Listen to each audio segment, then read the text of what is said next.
Bendecimos a Dios en esta noche por este estudio de la palabra que hemos estado dándole seguimiento y hemos tratado de relacionar tanto el deseo de Dios de tener una esposa desde Israel y el deseo de una esposa para su Hijo Jesucristo. Es la misma figura que Dios utiliza para hablarnos acerca de lo que significa el matrimonio en lo natural. Ahora bien, el matrimonio en lo natural, tanto como el tener una esposa con el pueblo de Israel, el Padre, y tener una esposa para el Señor Jesucristo, como la iglesia, está relacionado con un pacto eterno que encontramos mencionado en la palabra de Dios en el libro de Hebreos. La palabra que se utiliza para pacto, solamente existen dos palabras en hebreo para pacto y una de ellas es berín y es de la que nos estamos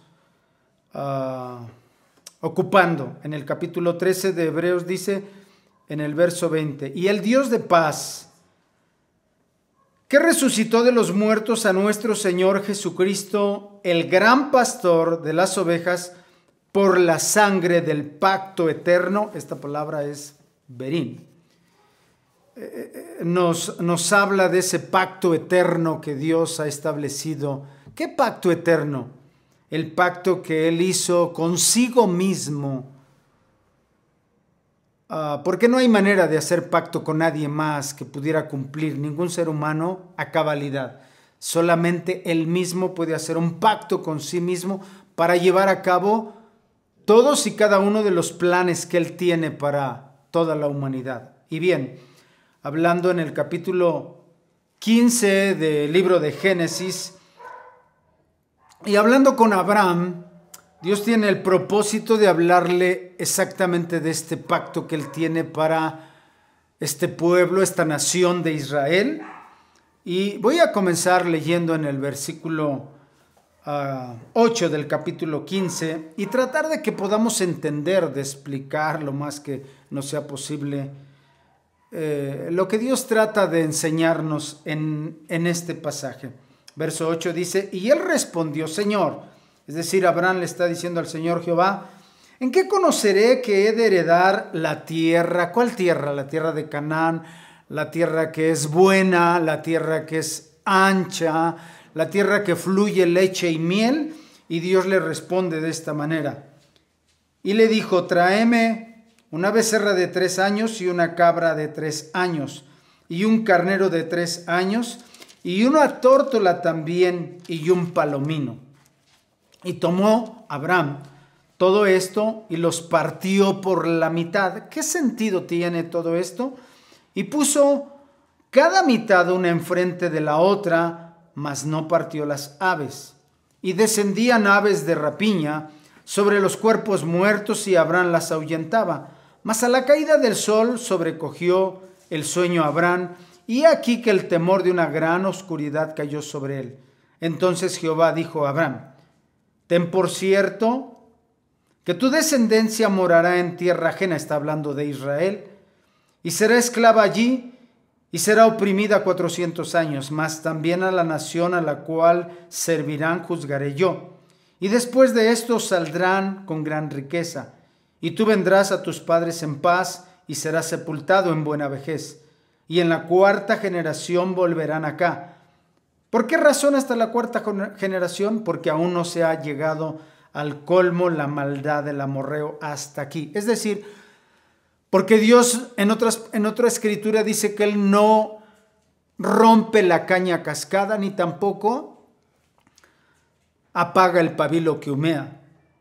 Dios tuvo que esperar hasta la 4ª generación porque todavía la maldad de la gente que estaba ocupando la tierra de Canaán, que eran los cananeos, los filisteos, todavía no había llegado a su punto máximo en el que Dios tuviera que utilizar la orden que le dio, aunque parecía una orden que no tenía sentido, de traer a todo ese pueblo de Israel sacándolo de Egipto para meterlo en Canaán y ahora destruir hasta los niños, es decir, exterminar con toda esa gente que ya Dios había esperado hasta la 4ª generación para que ni siquiera en los niños se encontrara nada que pudiera llevarlos al arrepentimiento. Bien, a grandes rasgos, sigo leyendo, y sucedió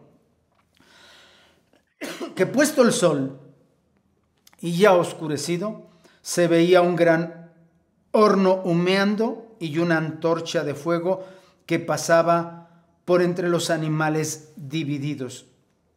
En aquel día hizo Jehová, y aquí está la palabra, un pacto con Abraham diciendo: a tu descendencia daré esta tierra desde el río de Egipto hasta el río grande, el río Éufrates. Y describe la tierra de los ceneos, de los ceneseos, a todas esas tribus a las cuales se refiere el Señor. Pero lo que llama la atención aquí es exactamente lo que Dios le pidió a Abraham. Ese sacrificio, esos animales divididos, uno enfrente, la mitad uno enfrente del otro. ¿Qué representa esto? Y luego vemos la descripción en el horno que vio, ese gran horno humeando y esa antorcha que se movía entre los animales formando, parece ser como un 8, moviéndose. ¿Qué es esto? Bueno, el sacrificio o los sacrificios todos tienen que ver con la persona del sacrificio de nuestro Señor Jesucristo. Pero obviamente, necesariamente, tenía que haber un sacerdote. Y el sacerdote en este caso es el Padre moviéndose a través de, en ese horno humeando que era el altar de ese sacrificio que estaba ahí funcionando. Pero moviéndose esa antorcha en cuanto a la presencia del Padre y del Espíritu Santo, porque la presencia de nuestro Señor Jesucristo para llevar a cabo ese pacto berín eterno, la presencia del Señor Jesucristo representada en los animales, en el sacrificio, pero la presencia del Padre moviéndose a través de esa antorcha y del Espíritu Santo formando un 8. ¿Qué están haciendo aquí moviéndose de esta manera? Sellando el pacto que Dios está haciendo. ¿Con qué se está sellando ese pacto? Con la sangre de los sacrificios que representa la sangre de nuestro Señor Jesucristo.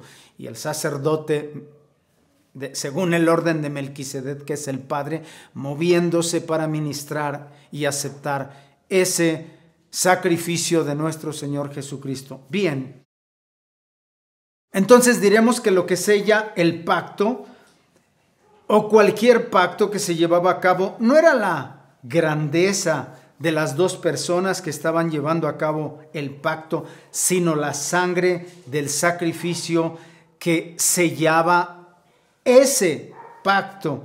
Cuando dos personas vienen, ahora trasladémoslo hacia lo que es el pacto del matrimonio en lo natural, en las personas que vienen buscando realmente llevar a cabo un pacto matrimonial. También se hace a través de un pacto llamado berín.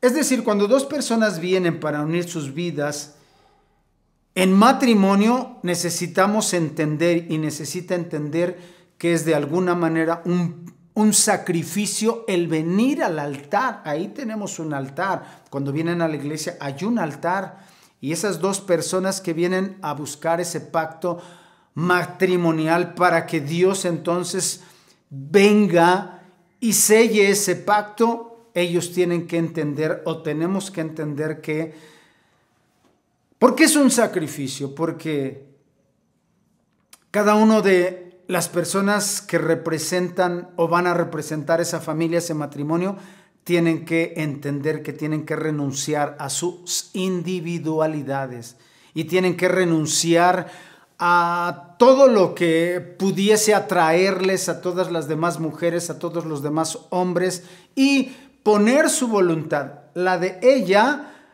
rendirla a su esposo y la de él rendirla a su esposo, para que entonces cuando Dios ve este sacrificio que ellos están dispuestos a hacer, entonces viene Jesucristo ahora Y comienza, por así decirlo, que estas dos personas, él y ella, son como esos animales divididos, uno aquí y el otro acá, y entonces Jesucristo viene viendo que realmente en ellos está la conciencia plena del sacrificio, de lo que va a implicar el matrimonio, el unir sus vidas para toda la vida. Entonces Él viene a sellar ese matrimonio con su propia sangre, y entonces sí tenemos un matrimonio ahí.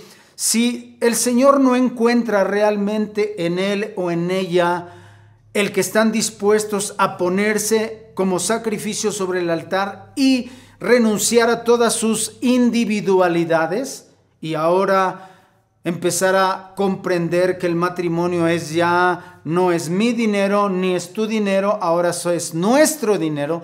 Ya no son tus amistades ni mis amistades, sino son nuestras amistades.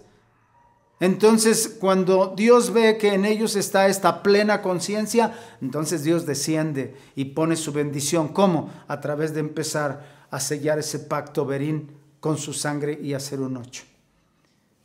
¿Amén? Amén. Luego entonces Dios viene y sella ese sacrificio, ese pacto verín. Por eso la frase que siempre se utiliza cuando dos personas vienen y se termina la ceremonia: lo que Dios unió, no lo separe el hombre jamás. ¿Por qué? Porque si realmente Dios desciende y encuentra el sacrificio ahí puesto como el sacrificio que colocó a Abraham, entonces Él va a descender a unir a esas personas. Si no lo encuentra, esa solamente fue una ceremonia y no hay ningún matrimonio llevado a cabo. Ok, entonces Dios los une para que ellos ahora comiencen una nueva vida. Por el otro lado, se entiende cuán destructiva es una infidelidad en el matrimonio, cuán destructivo es un divorcio. El primero que se contrista al separarse esas personas, al divorciarse, es el Señor Jesucristo, porque Él vino, Él vio, Él aceptó el sacrificio que ellos estaban dispuestos a hacer, y Él vino a sellar con ese pacto verín, con su sangre, caminando entre esas dos partes. Y en el momento que la persona que decide romper ese pacto, ese matrimonio, lo primero que atenta es contra la sangre que los unió el día que decidieron ponerse sobre el altar como un sacrificio y aceptar que estaban poniendo ahí sus individualidades y que estaban renunciando a ellas y que estaban dispuestos a seguir como una sola persona, como lo que Dios quiere y como Dios los formó. Si vamos, por ejemplo, al libro del Génesis, vamos a encontrar que Dios, cuando habla acerca de cada uno de los días en que fue haciendo las actividades que hizo el Señor, al final de cada día, Él termina diciendo: y en este día todo fue en gran manera bueno. No, perdón, todo fue bueno, así todos los días. Pero ya cuando Él llega al sexto día y se trata del hombre y la mujer, porque Dios los creó varón y hembra, y así lo dice la palabra en Génesis, aunque todavía Eva estaba dentro de Él, Él los creó varón y hembra. Y cuando termina ese día y Él termina de crear al hombre y a la mujer que estaba dentro de Él, entonces el Señor utiliza la palabra: y vio Dios que era en gran manera bueno, a diferencia de los otros días que solamente mencionó bueno. Muy bien, pero esto también lo encontramos en el libro de Números capítulo 14, verso 17, cuando Dios envió a reconocer la tierra de Canaán, y todos vinieron con un reporte de esa tierra, y solamente Josué y Caleb pudieron decir esto en el versículo 17. Ahora pues, yo te ruego que... En el versículo 7, 14, 7. Y hablaron a toda la congregación de los hijos de Israel diciendo: la tierra por donde pasamos para reconocerla es tierra en gran manera buena. Entonces, Dios está utilizando la misma frase para entregar esa tierra de matrimonio, para entregar esa tierra que fluye leche y miel y que es buena y que es amplia. El mismo principio que encontramos en Adán y Eva como matrimonio, lo encontramos también, o en la primer pareja que Dios puso sobre el huerto del Edén, lo encontramos también en la tierra de Beula, la tierra que fluye leche y miel. Amén. ¿Por qué lo primero que instituyó Dios en el huerto cuando Él vino fue un matrimonio? Porque es lo más alto que existe de la creación, es el matrimonio.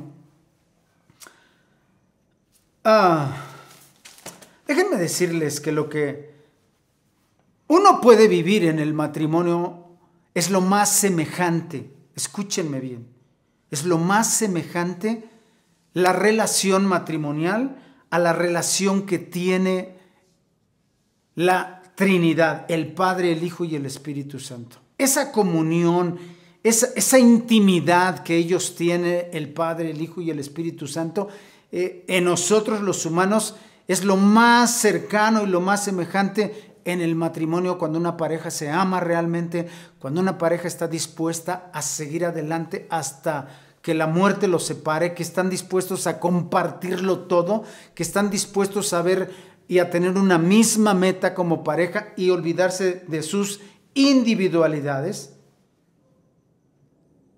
es lo más semejante. Así que entender el matrimonio, tanto que Dios estableció o trata de establecer, y por qué tanto énfasis en el matrimonio, ahora uno puede entender cómo Lucifer se ha dado a la tarea de destruir. Y cuando no puede destruir un matrimonio o los matrimonios, los distorsiona. Y analicen de cuántas formas distorsiona los matrimonios. Que Dios les bendiga. Creo que seguiremos hablando, si a Dios le place, ampliando esto. Bendiciones para todos.